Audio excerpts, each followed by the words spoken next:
પ્રકરણ 1. શક્તિનું પીઠસ્થાન.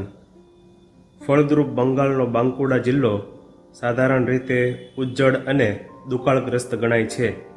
છતાંય એના અગ્નિકોણમાં આવેલું જયરામવાટી નામનું નાનકડું ગામ લક્ષ્મીની કૃપા દ્રષ્ટિથી બીજા ગામ કરતાં વધારે સમૃદ્ધ છે.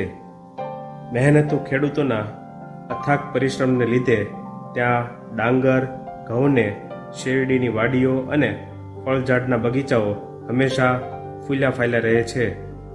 શ્રી રામકૃષ્ણના જન્મસ્થાન કામારપુકુરથી જયરામવાટી પશ્ચિમ તરફ લગભગ 3 માઇલ દૂર આવેલું છે.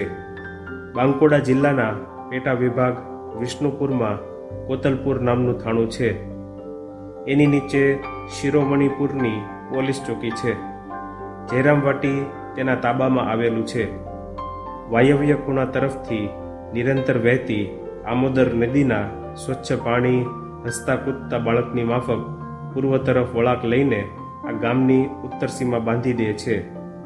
પછી એનો પ્રવાહ અગ્નિકોણ તરફ વળી કામારપુકુર પાસે આવેલા મુકુદપુર ગામની પાસે થઈને દક્ષિણ તરફ વહે છે.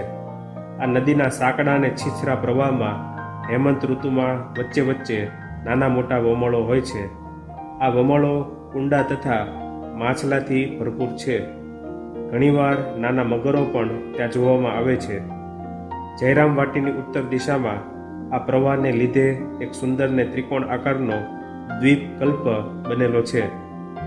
બીલી, બકુલ, આંબા, વડ અને પીપળા વગેરે વિવિધ વૃક્ષોની શીતળ છાયાવાળું આ સ્થાન જનકોલાહલથી દૂર ચોમેર સ્મશાનની શાંતિ પથરાયેલી હોય વૈરાગ્યની ભાવનાને જગાડે છે. ફળ ફૂલથી પરિપૂર્ણ અને પંખીઓના કલરવથી ગુંજતા સાધનાને અનુરૂપ એવા આ મનોરમ સ્થાનના મધ્ય ભાગમાં આંબળાનું એક વૃક્ષ હતું. સ્વામી શારદાનંદ, યોગીનમાં, ગુલાબમાં ને બીજા અનેક સાધકો આમોદર નદીમાં સ્નાન કરી આ આંબળાના વૃક્ષ નીચે બેસતા અને કલાકો સુધી જપ, ધ્યાન અને ગીતા, ચંડી વગેરેના પાઠમાં મગ્ન રહેતા. ખાસ પર્વના દિવસોમાં શારદા દેવી આ આમોદર નદીમાં જ સ્નાન કરીને ગંગા સ્નાન કર્યાનું પુણ્ય પ્રાપ્ત કરતા. ચોમેર, વાડીઓ અને બગીચાઓ હોવાથી જયરામવાટીનું નૈસર્ગિક સૌંદર્ય ઘણું છે. આમોદર નદી અને ગામની વચ્ચેનો અડધા માઇલનો પટ બહુ જ ફળદ્રુપ છે. ડાંગર, કઠોળ, મરચાં, હળદર, શાકભાજી વગેરે ગ્રામજનોની ઘર વપરાશની બધી વસ્તુઓ ત્યાં ઉત્પન્ન થાય છે. અગાઉ ત્યાં કપાસની વાવણી પણ થતી અને તળાવોમાં પુષ્કળ માછલા મળતા. માતાજીના આવિર્ભાવ પહેલાં આટલી બધી સમૃદ્ધિ જયરામવાટીમાં ન હતી. તેમના આવિર્ભાવ પછી સ્થિતિમાં સુધારો થયો. એ નાના ગામમાં પહેલાં એક પણ દુકાન ન હતી.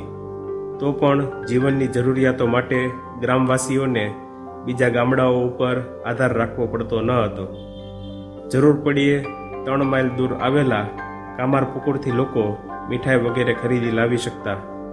ઉત્તર તરફના 6 માઇલ દૂર આવેલા કોતલપુર ગામથી તેઓને કપડાં, મીઠું, મસાલા વગેરે મળી જતું અથવા નૈઋત્ય દિશા તરફ 5-6 માઇલ દૂર આવેલા કયાપાટ બદનગંજમાંથી હટાણું કરી આવતા.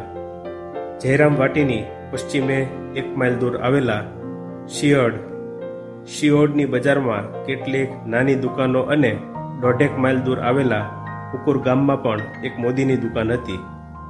જ્યારે ખાસ જરૂર પડે ત્યારે આ દરેક સ્થળેથી પણ જયરામવાટીની જરૂરિયાતો પૂરી પડતી. એની ઉત્તર દિશામાં આમોદર નદીને સામે પાર દેશડા નામનું એક મોટું ગામ છે. પૂર્વ તરફના વિશાળ ખેતરો પાર કરતા આમોદર નદીનો કાંઠો આવે અને નદી પાર કરીને અમરપુર ગામને વટાવીને પગદંડી રસ્તે કામારપુકુર પહોંચી શકાય છે. હવે આ રસ્તો અવરજવર માટે પહોળો અને સહેલો થઈ ગયો છે. રસ્તાની બંને બાજુએ વડ, પીપળા વગેરેની છાયામાં થાકેલા મુસાફરોને ગોવાળો વિસામો લે છે.